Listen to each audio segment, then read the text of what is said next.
tiens Bastien, ça va aujourd'hui? Nickel, et toi Julie? Ah bah ouais, tu sais que le boss m'a quand même déclaré officiellement la référente cocon sémantique de l'agence. La quoi? Ouais, ok, je vois qu'il a bien fait. Hein. Tiens, assieds-toi, on va voir ensemble ce qu'est le cocon sémantique et comment le mettre en place, d'accord? Allez, générique!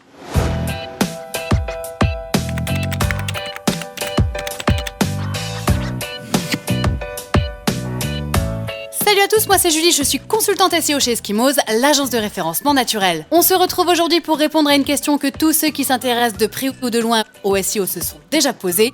Comment mettre en place un cocon sémantique? Alors, pour les du fond là qui l'ignorent, oui vous, le cocon sémantique c'est un concept SEO développé par le pape du référencement naturel en France, j'ai nommé Laurent Bourrelli. Cette technique est basée sur une architecture en silo, alliant une structure arborescente, maillage interne et optimisation sémantique. On va voir ensemble les 4 étapes pour la mettre en place. Vous êtes prêts? Allons-y. On est parti! Première étape indispensable à la mise en place du cocon sémantique, il faut commencer par identifier les requêtes ayant un volume de recherche intéressant et surtout un réel potentiel business. On hiérarchise ensuite les requêtes en partant des plus génériques, c'est-à-dire ayant le volume de recherche plus fort, jusqu'aux requêtes plus précises, dites de longue traîne. Imaginons par exemple que vous travaillez dans le domaine de la coiffure. Votre site pourrait s'articuler autour de 3 requêtes mères, coupe de cheveux, brushing et balayage.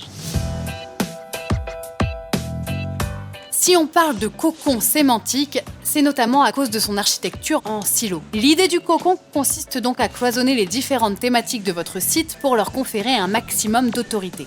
Si on reprend notre exemple de site dans le domaine de la coiffure, on pourrait retrouver une architecture dans ce style. La partie coupe de cheveux pourrait traiter tout le champ lexical autour de la thématique coupe de cheveux homme, coupe de cheveux femme, coupe de cheveux courte, coupe de cheveux mi-long, etc. La partie balayage intégrerait quant à elle des mots-clés tels que balayage blond, balayage caramel, balayage miel ou encore balayage californien.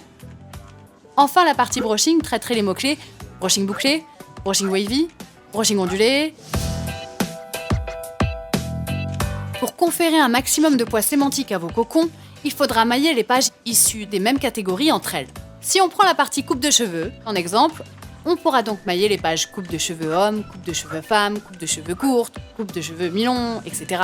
entre elles, pour donner du poids sémantique à toute la catégorie coupe de cheveux. Pour élargir au mieux votre champ sémantique et vous positionner sur un maximum de mots-clés, nous vous conseillons d'aller chercher des requêtes de plus en plus précises à chaque nouveau niveau de profondeur. Plus vos pages seront profondes et plus elles devront traiter de mots-clés dits de longue traîne, c'est-à-dire composés de 3 termes ou plus. Vos pages profondes généreront donc naturellement un trafic SEO plus qualifié.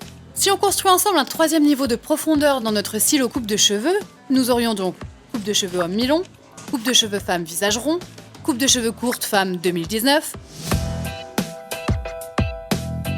Enfin, je ne pouvais pas vous laisser partir sans vous donner quelques outils à utiliser pour votre recherche de mots-clés et la construction de votre cocon sémantique. Pour optimiser le poids sémantique de vos contenus, on vous conseillera donc les outils 1.fr et SEO Quantum. Pour trouver des idées de sujets, vous trouverez votre bonheur sur Ubersuggest et Answer the Public. Enfin, pour l'étape stratégique qui consiste à analyser les mots-clés ciblés par vos concurrents, vous pouvez utiliser les outils Ahref et SEMrush. C'est du journalisme total. Voilà, j'espère que cette petite introduction au cocon sémantique vous aura plu. Sachez que de mon côté, je suis plus qu'enthousiaste quant à cette technique de référencement. Elle est certes longue à mettre en place, mais elle offre de solides résultats SEO sur le long terme. Construite de manière logique, elle permet également de simplifier la navigation des internautes sur le site. C'est donc une stratégie tout bénef à mettre en place.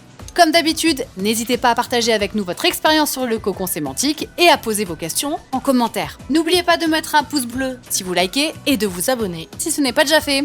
On vous prépare plein d'autres surprises dans d'autres vidéos. À très bientôt et bonne journée!